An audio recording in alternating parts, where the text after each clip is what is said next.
ഈ സുഖേട്ടൻ കുറേ എത്രയോ സിനിമകൾ നമുക്കിപ്പോഴും എടുത്തു നോക്കിയ കുറേ സിനിമകൾ.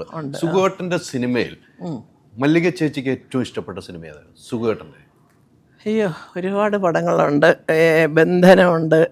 പിന്നെ അല്ലാതെ തന്നെ സുഖേട്ടൻ്റെ ഒരു പ്രത്യേക തരത്തിലുള്ള ഇപ്പോൾ വിൽക്കാനുള്ള സ്വപ്നങ്ങളൊക്കെ എന്ന് പറഞ്ഞാലേ ഒരു വിദേശത്ത് പോയിട്ട് ഒരാളിൻ്റെ ജീവിതം അതങ്ങനെ ഒത്തിരി എവിടെയോ ഒരു ശത്രു കുറേ പടങ്ങൾ അതെല്ലാം വാസുവേട്ടൻ എഴുതിയ എം ടി വാസുനാരാ എഴുതിയിരിക്കുന്നത്. അതാണ് ഏറ്റവും വലിയ.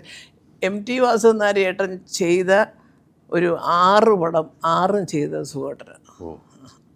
അദ്ദേഹം ചെയ്ത പടങ്ങളാണ് എല്ലാ വാരിക്കുഴി അത് ഇതെന്ന് വേണ്ട എല്ലാ പടങ്ങളും ഈ പറയുന്ന പോലെ ഡയറക്റ്റ് ചെയ്തിരിക്കുന്നത് വാസുവേട്ടനാണ്.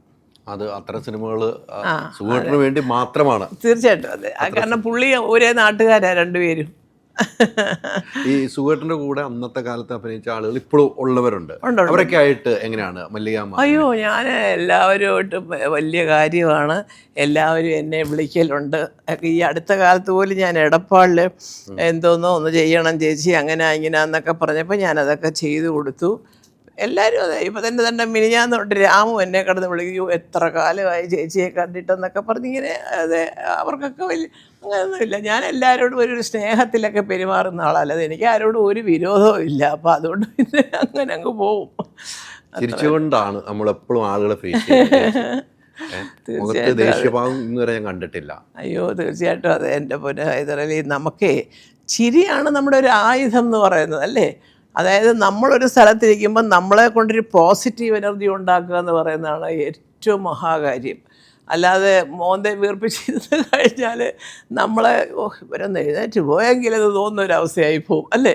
അപ്പം ഞാൻ എപ്പോഴും പറയുന്നത് അതാണ്, നമ്മൾ മകളെ എവിടെയെങ്കിലും ചെന്നിരിക്കുമ്പോൾ നമ്മളെ പെരുമാറ്റവും നമ്മുടെ ചിരിയും നമ്മുടെ എല്ലാ കാര്യങ്ങൾക്കും അതിൻ്റേതായ ഒരു പ്ലസൻ്റ് ആയിരിക്കണം നമ്മളെപ്പോഴും. അപ്പോഴേ വന്നിരിക്കുന്നവനും കൂടെ സത്യം പറയാനുണ്ടല്ലോ നേരെ പോയത് അറിഞ്ഞില്ല എന്ന് പറയണമെങ്കിൽ നമ്മുടെ പെരുമാറ്റം പോലെ ഇരിക്കും. അതാണ് ഏറ്റവും ഒരു വലിയ. ചിരിപ്പിക്കാൻ എല്ലാവർക്കും ബുദ്ധിമുട്ടാണ്. ഞാൻ പറയാം ദിലീപിൻ്റെ കാര്യം, ചിരിപ്പിക്കാൻ വലിയ പാടാണ്, കരയിപ്പിക്കാൻ എളുപ്പമാണ്. ഇച്ചിരി ഗ്ലിസറിൻ മതിയെന്ന് ഞാൻ പണ്ട് പറയുമായിരുന്നു. സത്യം പറയാം എന്ന് പറയുന്നേരം കൂട്ട് നമുക്ക് ഒരാളെ ഇരുത്തി ചിരിപ്പിച്ച് സന്തോഷിച്ച എന്നാൽ പിന്നെ അങ്ങനെ ആയിട്ട് പോനെ ചെന്നാട്ടെ എന്ന് പറയാൻ എളുപ്പമാണ് അല്ലേ. അതുകൊണ്ട് ഞാൻ എപ്പോഴും കഴിയുന്നതും ഒരു പ്ലസൻ്റായിട്ടുള്ള ഒരു അറ്റ്മോസ്ഫിയറിൽ ഇരുന്ന് സംസാരിക്കുന്ന ആളാണ്. എനിക്ക് തോന്നുന്നു ലൊക്കേഷൻ പോകുമ്പോൾ കോസ്റ്റ്യൂമൊക്കെ തരുന്ന വേറെയാണ്. ചേച്ചിയുടെ ഇപ്പം ഇൻ്റർവ്യൂ വരുമ്പോൾ ചേച്ചിയാണ്, വേറെ എന്തെങ്കിലും ഫംഗ്ഷൻ പോകുമ്പോൾ ഡ്രസ്സുകൾ വരണം, ചേച്ചിയാണ് സ്വന്തം സെലക്ട് ചെയ്യണം. അതെ അതല്ലേ, എല്ലാം ഞാൻ തന്നെയാണ്. ഞാൻ ആരുടെ ഒന്നും പൈസയൊന്നും വാങ്ങിക്കാറില്ല. പിന്നെ ഓണത്തിനൊക്കെ കൊണ്ട് തരും പിള്ളേർ, ഓണത്തിന് തരും, വിഷുവിന് തരും, എൻ്റെ പിറന്നാളിന് അയ്യോ ആളാമീതം എല്ലാവരും കൊണ്ടുതരും. ഒന്നും പറയേണ്ട, സ്വർണം വരെ കൊണ്ടുതരും. നേരത്തേക്ക് അമ്മയ്ക്ക് അതിരിക്കട്ടെ ഇതിരിക്കട്ടെ എന്നൊക്കെ പറഞ്ഞ് കൊണ്ടുതരും. പക്ഷേ ഓണമായാലും ഒരു ഷൂട്ടിംഗ് ആയാലും ഒരു സീരിയലായാലും എല്ലാം ഞാൻ തന്നെയാണ് പോയി എടുക്കുന്നത്. നമ്മൾ സെലക്ട് ചെയ്യണം. അതെ, നമുക്ക് വേണ്ടത് ഇതാന്ന് നമുക്കറിയാം. ഇന്നതെന്നൊന്നുമില്ല. ഇല്ല ഇല്ല ഇല്ല ഇല്ല ഞാൻ തന്നെ പോയി എടുക്കുക മതി. Ultra modern kitchen devices. ഒരു കിച്ചണിൽ വേണ്ട എല്ലാ ലേറ്റസ്റ്റ് ബ്രാൻഡുകളും ഇവിടെയുണ്ട്. ലോകോത്തര ബ്രാൻഡുകൾ, original products, wide range. MyG future.